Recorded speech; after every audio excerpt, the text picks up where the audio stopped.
Hi hello నమస్తే welcome to our channel. నేను మీ చార్మి. కొండా సురేఖ చేసిన వ్యాఖ్యలకు సంబంధించి ప్రజెంట్ వెంకటేష్ చేసిన ట్వీట్ అయితే చూద్దాం. ఒకసారి ఆయన ఎక్స్ ఖాతాలో ఆయన పెట్టిన ట్వీట్ చూద్దాం. It deeply saddens me to a personal situation being used as a political ammunition. It is unfortunate that someone in a position of responsibility has chosen to weaponize a private matter of politician gain. Our cinema family is built to mutual respect, hard work, and immense dedication to our craft and our personal life. Public figures have an ethical duty to maintain dignity in public discourse. Dragging private lives into the political arena serves no one, and one only adds to the pain of those involved. I urge people in such important leadership positions to exercise resistance and empathy. Let's be remind that our actions and words can wait. Let's use them to uplift, not to tear down. మన మాటలు ఏవైతే ఉంటాయో అవి ముందుకి తీసుకువెళ్లే విధంగా ఉండాలి, కానీ ఒక మనిషిని దిగజార్చే విధంగా, ఒక మనిషిని అవమానించే విధంగా ఉండొద్దు అని.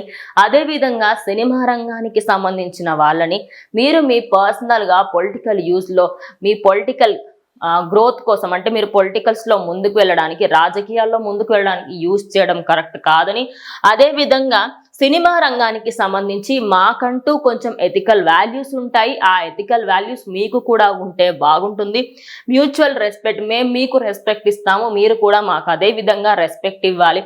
అదే కాకుండా హార్డ్ వర్క్ అండ్ ఇమ్మన్స్ డెడికేషన్, మా ఈ 24 క్రాఫ్ట్స్ ఏవైతే ఉంటాయో వాటి అన్నిటికీ సంబంధించి మేము ప్రతి దానికి మేము డెడికేటెడ్గా వర్క్ చేస్తాము.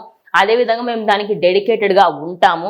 మీరు మాకు దానికి సంబంధించి మీరు మాకు రెస్పెక్ట్ ఖచ్చితంగా ఇవ్వాలి. మేము ఇంత హార్డ్ వర్క్ చేస్తున్న దానికి మీరు ఎలాంటి మాటలు మాట్లాడడం సరికాదు అని ఆయన చెప్పడం జరిగింది.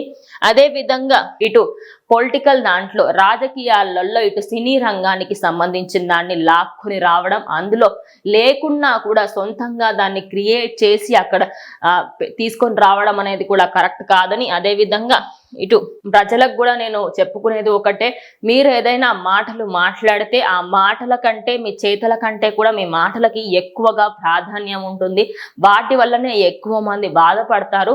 కానీ మీ మాటలు ఎప్పుడైనా ఎదుటి వ్యక్తిని బాధపరిచే విధంగా ఉండకూడదు. ఖచ్చితంగా వాళ్ళని ముందుకి తీసుకువెళ్లే విధంగా, జనాలనైనా కూడా ముందుకు వెళ్ళండి అనే విధంగా ప్రోత్సహించాలి, కానీ దిగజార్చే విధంగా మాట్లాడదు అంటూ వెంకటేష్ చేసిన కామెంట్స్ ప్రజెంట్ సోషల్ మీడియాలో వైరల్ గా మారాయి.